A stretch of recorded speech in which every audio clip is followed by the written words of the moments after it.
গৌরী, ভালো করে পড়াশোনা কর। দেখেছিস তো আমাদের অবস্থা। ভালো করে তোকে লেখাপড়া করে ভালো মানুষ হতে হবে, তবে এই গরিবের জ্বালা থেকে আমরা উদ্ধার পাবো। মা, আজ কি রান্না করছো? এই একটু গরম গরম ভাত করছি, কিন্তু ঘরে ডাল নেই। আজ ফ্যান আর ভাত দিয়েই খেতে হবে। শরীরটা বড় ভালো লাগছে না বৌমা। আজ দুপুরে আমি বেশি খাবার খাবো না। মা, খাবার না খেলে আরো শরীর বেশি খারাপ করবে, তাই মুখে ভালো না লাগলেও জোর করে খেতে হবে একটু। মা, আমার পেটে খুব ব্যথা করছে। পেট কামড়াচ্ছে গো মা। ও মা, মরে যাবো গো। ও বৌমা, কি হয়েছে গৌরীর? কি হয়েছে তোর? কোথায় ব্যথা করছে? আমার পেটের ভিতরটা মোচড় দিচ্ছে মা।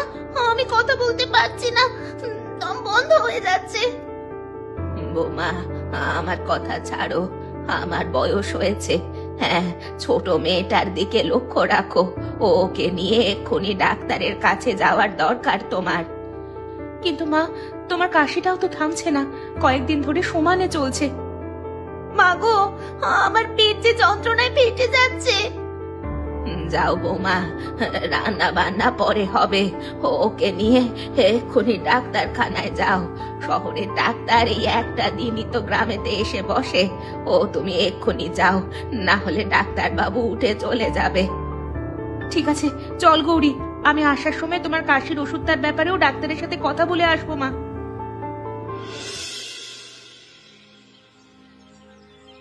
কি হয়েছে গুগি? এখন কেমন লাগছে? এই ওষুধটা একটু খেয়ে নাও তো। হ্যাঁ, এখন একটু ভালো লাগছে, তবে ব্যথাটা আছে। ওর কি হয়েছে ডাক্তার বাবু? সারাদিন তো সকাল থেকে ভালোই ছিল, হঠাৎ করে ওর কি হলো? তোমাদের বোঝালে কি আর বুঝবে? কেন, খুব ভারী কিছু হয়েছে নাকি? আপনি এমন করবেন না ডাক্তার বাবু, আপনি বুঝিয়ে বলুন, আমি সব বুঝবো। ওর কি হয়েছে ডাক্তার বাবু? ও ভালো হয়ে যাবে তো? তুমি ভালো হয়ে যাবে খুকি, তোমাকে চিন্তা করতে হবে না। আপনি একটু বাইরে আসুন তো। তোমার মেয়ের অ্যাপেন্ডিসাইটিস হয়েছে। তার মানে এটা কি জিনিস? মনে হচ্ছে পেটের ভেতরের একটা ছোট্ট অংশ ফুলে গেছে। এখনই অপারেশন করাতে হবে, আর অপারেশন না করালে ওটা পেটের ভেতর ফেটে যেতে পারে। আর একবার যদি ফেটে যায় তখন আর বাঁচানো যাবে না। এবার আমার কি হবে গো ডাক্তার বাবু? আমার মেয়ের কি হবে? ওকে কিভাবে বাঁচাবো? গরিবের ঘরে এমন ভারী রোগ কেমন করে হলো? অত বড় চিকিৎসা করানোর যে টাকা নেই বাবু। আপনি দয়া করে কিছু একটা উপায় বলে দিন। মেয়েটাকে যে করেই হোক বাঁচাতে হবে। ওকে ছাড়া আমরা কেউ বাঁচবো না।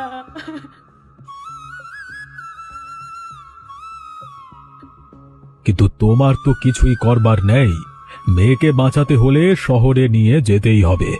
এখন পরীক্ষা করাতে হবে, তার জন্য খরচা আছে, তারপরে তো অপারেশন। কাকিমা কেঁদো না, আমি সব শুনেছি। কিছু একটা ব্যবস্থা হয়ে যাবে, আমি সব ব্যবস্থা করব। তুমি একটু শান্ত হও। তুমি মেয়ের মা, তুমি যদি ভেঙে পড়ো এইভাবে, তাহলে তোমার মেয়েকে সুস্থ করবে কে?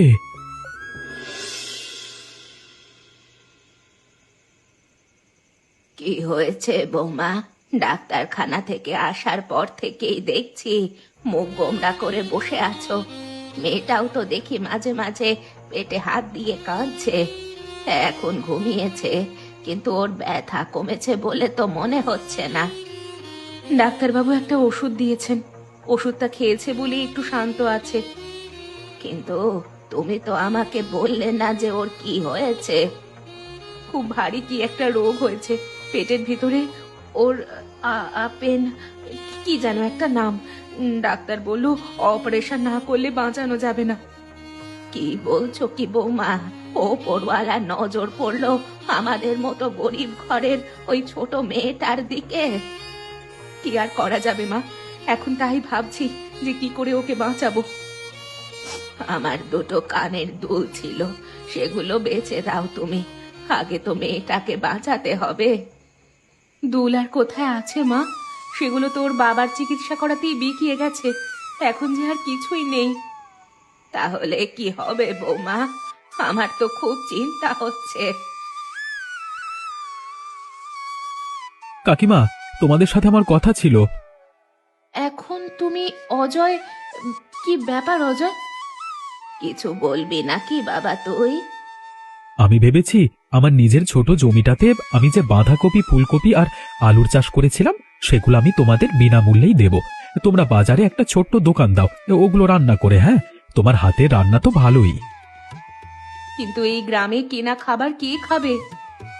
এই গরিবের দুনিয়ায় কেউ কি আর খাবার কিনে খায় রে বাবা? নিশ্চয়ই খাবে। তুমি 5 টাকা করে থালা পিছু নেবে। হ্যাঁ, আর 50 জনের খাবার বানাবে। কয়েকদিনের মধ্যে বেশ কিছু টাকা জোগাড় হয়ে যাবে। আর তাছাড়া ডাক্তারবাবু যে ওষুধটা দিয়েছেন, ওই ওষুধটা দিয়ে বলেই তো দিয়েছেন যে কয়েকটা দিন ওষুধ খেয়ে নিশ্চিন্তে থাকতে পারবে। এর মধ্যে কিছু একটা ব্যবস্থা হয়ে যাবে। কিন্তু দোকান খোলার টাকা কোথায়? থালা, বাসন, উনুন এসব কিনতে হবে তো। তুমি কিছু চিন্তা করো না, কালকের মধ্যে আমি সব ব্যবস্থা করে ফেলেছি। তুমি পরশুর মধ্যে দোকান শুরু করো, আমি চলি।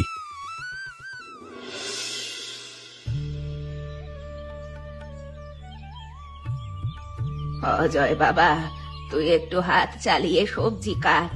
আর তো দেরি করা যায় না, হাটের মধ্যে লোক আসতে শুরু করে দিয়েছে। তুমি কিচ্ছু চিন্তা করো না, আমি এদিকে কেটে কুটে সব তৈরি করে ফেলেছি। আমার খুব চিন্তা হচ্ছে, লোকজন আসবে তো? এই টাকা দিয়ে মেয়েটার চিকিৎসা করাতে হবে যে করেই হোক। আসবে বৌমা, নিশ্চয়ই আসবে। ভালো কথা ভাবো, দেখবে ভালোই হবে আমাদের সাথে। কপাল কি আর সব সময় একরকম যায়?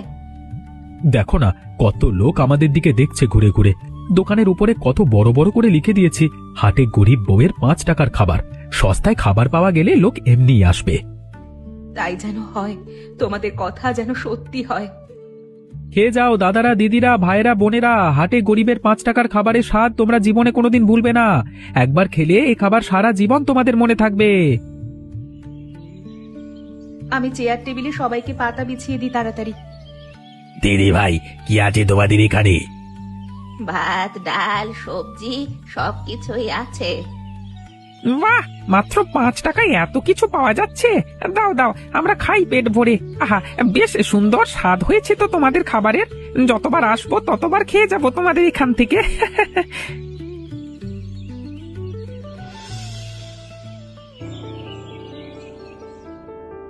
কি হয়েছে ডাক্তারবাবু? আমার মেয়েটা কেমন আছে? চিন্তা করবে না, অপারেশন সফল হয়েছে। তোমার মেয়ে সম্পূর্ণভাবে সুস্থ হয়ে যাবে। ঠিক সময় মতো ওকে ছুটি দিয়ে দেব আমরা। ধন্যবাদ ডাক্তারবাবু, শেষ পর্যন্ত উনি মুখ তুলে চেয়েছেন। আমি তো ভেবেছিলাম ওর বাবার মতো মেয়েটাকেও হারাবো টাকার অভাবে, কিন্তু শেষ পর্যন্ত এতগুলো টাকা ঠিক যেন কোথা থেকে জোগাড় হয়ে গেল। বলেছিলাম তো কাকিমা, সব ঠিক হয়ে যাবে। দেখলে তো সব কেমন ঠিক হয়ে গেল। কিন্তু তুমি বলো তো, এই এতগুলো টাকা তুমি কোথা থেকে জোগাড় করলে হঠাৎ করে? তুমি এত চিন্তা করো কেন বলো তো? আমি তো বারবার বলেছি, এই গ্রামে কেউ থাকুক বা না থাকুক, অন্তত একটা ভাই তোমাদের পাশে আছে। টাকা সৎ পথেই এসেছে কাকিমা। এখন মেয়েটা তাড়াতাড়ি করে বাড়ি যেতে পারলে আমাদের সবার শান্তি। একবার যদি শাশুড়ি মাকে খবরটা জানানো যেত, খুব ভালো হতো। আমি কি গিয়ে খবর দিয়ে আসবো গ্রামে? কিন্তু এখানে তো রাস্তাঘাট আমি কিচ্ছু চিনি না, যদি ওষুধপত্রের দরকার হয় তখন কি হবে? ঠিক আছে, এদিকটা সামলে আমি গ্রামে গিয়ে খবর দিয়ে আসছি। তোমার এখানে থাকাটা বিশেষ জরুরি এখন। তোমার উপকার আমি কোনোদিন ভুলবো না। তিনি মুখ তুলে চেয়েছেন, তাই তুমি আমাদের সাহায্য করতে এসেছো। উফ, আজকে দোকানটা বন্ধ করতে বড্ড দেরি হয়ে গেল। এমনিতে রাতের বেলায় ওই ঘটনার পর থেকে এদিকে থাকাটা একটু বিশেষ ঝুঁকিপূর্ণ হয়ে গেছে। গলা কেটে তোকে খালে ভাসিয়ে দেব শুয়োর। কে কে আমার গলায় ছুরি ধরেছে? কেন? আমার কাছে কিছু নেই, ছেড়ে দাও। বেশি নাটক মারাতে এসো না। মুরগি আর মানুষ দুটি আমার কাছে সমান, কোনো কিছু কাটতে আমার হাত পা কাঁপে না। তোর গলায় যেটা ধরে আছি, এটা যদি একটু চালিয়ে দিই তাহলে এক্ষুনি এখানে শুয়ে পড়বি। যা জিজ্ঞেস করছি সত্যি করে বল, আমার সেই থলিটা কোথায়? ওই থলিতে আমার টাকা ছিল। আমি আমি আমি নিয়েছি। দে, এক্ষুনি দে, না হলে আজ কি তোর শেষ দিন। তুই জানিস, ওই টাকাটা আমার কাছে থাকলে আমি পুলিশকে ঘুষ দিয়ে বেঁচে যেতে পারতাম। তুই কি করে পেলি টাকার সন্ধান? সেদিন রাতে তুমি টর্চ লাইট জ্বালিয়ে এই দোকানের কাছে এসেছিলে আমাদের দোকানের টাকার বাক্সটা ভাঙতে।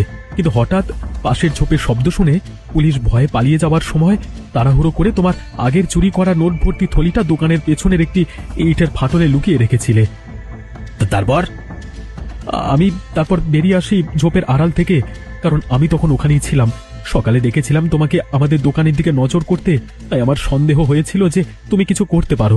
তুমি চলে গেলে আমি ইট সরিয়ে থলে বের করে হাজার হাজার টাকার নোট দেখে চমকে যাই। মনে মনে বুঝি এটা নিশ্চয়ই চোরাই মাল, কিন্তু সামনে গৌরীর অপারেশন ছিল, তাই কিছু না ভেবে টাকা ভর্তি থলে নিয়ে ওখান থেকে তাড়াতাড়ি করে চলে যাই। তাই রে, আমার পাপের টাকায় তুই একটা এত ভালো কাজ করেছিস। একটা কথা বলবো তোমাকে। বল। ব্রিজেশ দা, আর কতদিন তুমি এভাবে পালিয়ে বেড়াবে? এক কাজ করো না কেন, আমাদের এই দোকানে কাজ করো, 5 টাকার খাবার বিক্রি করি চলো সবাই মিলে, আর সম্মানের সাথে বাঁচো। এই পাপের জীবন ছেড়ে দাও, চলো এসো সবাই মিলে মিলেমিশে শান্তিতে বাঁচি। তোর কথা শুনে মনে হচ্ছে শরীরে আমার নতুন করে প্রাণ এলো আবার। আমার মতো একটা শয়তানকে কেউ কোনো দিন আবার নতুন জীবন দিতে পারে এটা কোনোদিন ভাবিনি। ঠিক আছে ভাই, তুই যদি রাস্তা দেখাস আমি তোর সাথে যোগদান করব, কথা দিলাম।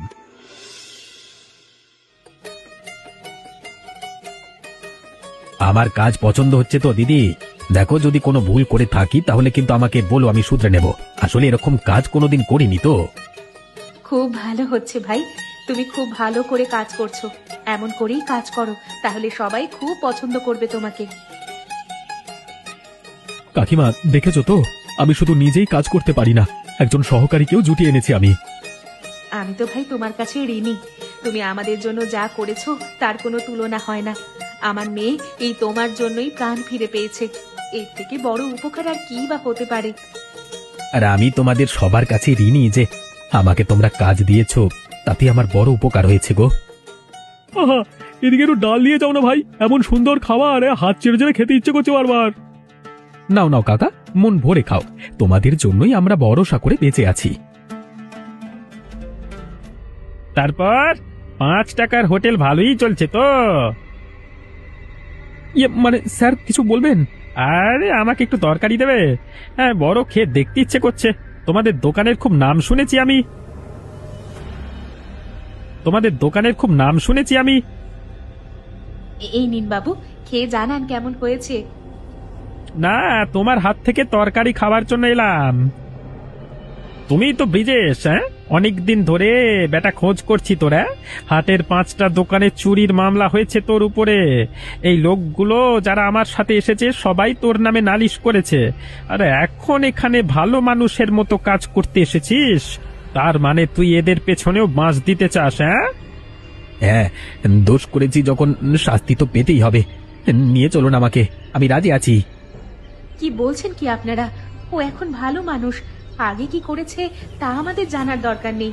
আর তাছাড়া ও এখন আমার ভাই। ভাই, এরকম কত লোকের সাথে ভাইগিরি করেছে তা ঠিক নেই। কিছু যদি বলবার থাকে আপনাদের থানায় এসে বলবেন। এখন চল তুই। মা, অনেকদিন ভালো কিছু খাইনি, কাল সকালে একটু মাছ রান্না করবে গো? না রে মা, তোর ডাক্তার কাকু এখন শুধু ঝোল ভাত খেতে বলেছে। 1 মাস যাক, তোকে ভালো করে রান্না করে খাওয়াবো। আচ্ছা, আমায় একটা কথা জিজ্ঞেস করব? হ্যাঁ, কি কথা বল। আমার চিকিৎসা করানোর জন্য তো এত টাকা দরকার ছিল, তুমি এত টাকা কোথা থেকে জোগাড় করলে গো? আর তুমি এরকম মুখ গোমড়া করে আছো কেন? আমার ঠিক হয়ে যাবার পরেও কেন আছো? আসলে তথাকথিত খারাপ মানুষ ওপরওয়ালার কৃপায় তোর অজয় কাকার মাধ্যমে আমাদের সাহায্য করেছে, কিন্তু সে এখন পুলিশের কাছে আছে। যদি খারাপ মানুষ হয় তাহলে আমাদের সাহায্য করবে কি করে? আর যদি আমাদের সাহায্য করে তাহলে তো আমাদের তাকে বাঁচানো উচিত। আমি তো সেটাই ভাবছি, তাকে কি করে বাঁচাবো। মা, আমাকে পুলিশের কাছে নিয়ে চলো, আমি পুলিশকে অনুরোধ করব যাতে ওই কাকুটাকে ছেড়ে দেয়। কিন্তু পুলিশের কাছে অনেক অভিযোগ আছে যে কাকুটা আগে অনেক খারাপ কাজ করেছে, অনেক জায়গায় চুরি করেছে। হ্যাঁ, আগে করেছে, কিন্তু এখন তো আর করে না, এখন তো ভালো হয়ে গেছে। তুই কি সত্যি বিশ্বাস করিস তোর এই কাকাটা আর কোনোদিন খারাপ কাজ করবে না? আমি সত্যি বিশ্বাস করি মা, দেখবে আর কোনোদিন ও খারাপ কাজ করবে না। কেমন আছিস গৌরী? আমি জানতাম তুই ভালো হয়ে যাবি, ওপরওয়ালা কোনো দিন তোকে আমাদের থেকে কেড়ে নিতে পারে না। তোকে তো পড়াশোনা করে অনেক বড় মানুষ হয়ে উঠতে হবে। মা, আমি ডাক্তারের সাথে কথা বলেছি, তোমার জন্য একটা ওষুধ লিখে দেবে বলেছে। সেই ওষুধটা তুমি নিয়ম করে খেলে ঠিক হয়ে যাবে। থাক মা, এই বুড়ো বয়সে আর তোমাদের কষ্ট দিতে চাই না। তবে এখন তো সংসারের অবস্থা আগের থেকে অনেকটাই ফিরেছে, এটাই শান্তি। যাওয়ার আগে সবাইকে সুখী দেখে যেতে পারলে যেখানে যাব সেখানেও শান্তি পাবো। ও মা, খিদে পেয়েছে, খেতে দাও। হ্যাঁ, অনেক রাত হয়েছে, ওকে খেতে দাও। আমি সবার জন্য খাবারের ব্যবস্থা করছি, তোমরা এসো। হ্যাঁ বলুন, আপনারা কি চান? আমাদের কি চিনতে পারছেন না বাবু? আমরা এসেছিলাম আপনার সাথে ওর বিষয়ে কথা বলতে। আচ্ছা মা, ওটাই কি সেই কাকুটা? হ্যাঁ রে মা, ওর জন্যই তোর প্রাণ বেঁচেছে। ওই চোর ব্রিজেশের জন্য তোমার প্রাণ বেঁচেছে? এ কেমন কথা খুকি? তোর পুলিশ কাকুকে সব খুলে বল মা। কাকু, আমার তো পেটের ভেতর একটা খুব বড় রোগ হয়েছিল, অপারেশন করার টাকা ছিল না। তারপর একদিন ব্রিজেশ আমাদের দোকানে চুরি করতে গিয়ে ওর চুরি করা সমস্ত টাকা ওখানে ফেলে চলে আসে। তারপর ভাগ্য করে সেই টাকায় আমার মেয়ের অপারেশন হয়। ওর টাকা ভালো কাজে লেগেছে, এটা শুনে ও চুরি করা ছেড়ে আমাদের দোকানে কাজ করতে শুরু করে। কিন্তু আপনারা এখন কি চাইছেন? ও কাকু, তোমরা দয়া করে ওকে ছেড়ে দাও না। আমি ওই কাকুর হয়ে তোমাদের কাছে ক্ষমা চাইছি। কিন্তু সেটা কত বড় একটা ঝুঁকির কাজ হবে সেটা বুঝতে পারছেন? না, ওটা ঝুঁকির কাজ নয়। আমাদের দোকানে ও এখন কর্মচারী, আর তাছাড়া যাদের টাকা ও চুরি করেছে তাদেরকে আমরা দোকান চালিয়ে শোধ করে দেব। ওকে আমরা মাইনে দেব, ও সেই মাইনের টাকা নিয়ে সবার টাকা শোধ করবে। ও যদি কিছু পাপ করে থাকে তাহলে সেই পাপের প্রায়শ্চিত্ত ও নিশ্চয়ই করবে। আপনারা নিশ্চিত? হ্যাঁ কাকু, আমরা নিশ্চিত। এই তোরা কে আছিস সেদিকে শুনে যা। জেলের দরজাটা খুলে দে, ব্রিজেশকে ছেড়ে দিতে হবে। তোর ভাগ্যটা হেভি ভালো, বুঝলি তো? চুরি করবার পরেও এরকম একটা দিদি পেয়েছিস, হ্যাঁ, সেরকম একটা বোন পেয়েছিস, তারা তোকে বাঁচাতে এসেছে। আরে এখনকার দিনে কেউ কারোর পাশে দাঁড়ায় না। এখনের সমাজে সবাই স্বার্থপর। আর যদি কোনোদিন খারাপ পথে যাস তাহলে জেনে রাখবি, কেউ কোনোদিন কিন্তু তোর পাশে দাঁড়াবে না। এই পৃথিবীতে একমাত্র এই কয়েকজন মানুষ আছে যাদের বিশ্বাস ভাঙিস না, ঠিক আছে? না বাবু, একবার যখন সুযোগ পেয়েছি তখন আর আমি খারাপ পথে যাব না। চলো, এখন আমাদের দোকানে অনেক কাজ পড়ে আছে, দোকানে কাজ করবে। আর কথা হয়ে গেছে, তুমি আমাদের থেকে যা মাইনে পাবে সেই মাইনের টাকা নিয়ে তুমি ধীরে ধীরে সবার যাদের ক্ষতি করেছো তাদের ক্ষতি পূরণ করবে। ঠিক আছে, তোমরা যা বলবে আমি তাই করব। কাকু, তোমার কাছে আমি গল্প শুনবো, চলো আমি তোমার সাথে আজকে নদীর ধারে বেড়াতে যাব।